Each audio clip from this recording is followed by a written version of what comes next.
Alam nyo ba na ang babaeng ito ay tinorture at ginahasa ng mahigit 500 beses sa loob ng 44 days? Ito ang kahindik-hindik at nakakapanginig laman na istorya patungkol sa isang high school student na dumanas ng malabrutal na pagtorture mula sa mga taong ito. At ito ang 44 Days of Hell of Junko Furuta story.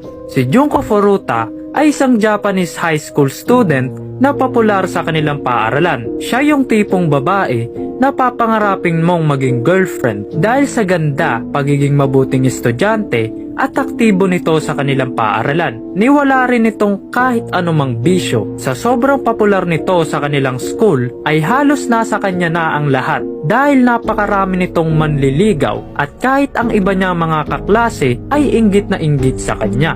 Napakabuting estudyante nga nitong si Junko Furuta dahil pagkatapos ng kanilang klase ay nagpa-part-time job pa nga ito upang makatulong sa kanyang pamilya. Isang araw, may isang lalaki ang nagngangalang Hiroshi Miyano ang nagkagusto kay Junko Furuta. Subalit, hindi pa siya handa sa pakikipagrelasyon. Dahilan upang i-reject niya si Hiroshi. Si Hiroshi Miyano ay isang bully at may koneksyon sa isang gang na Yakuza at wala ni isang babae ang nag-reject sa kanya at si Junko Furuta lang ang bukod tangi na nag-reject sa kanya na animoy parang basura. Hindi nga ito tumatanggap ng no sa mga babae kung kaya't labis niyang ikinagalit ito.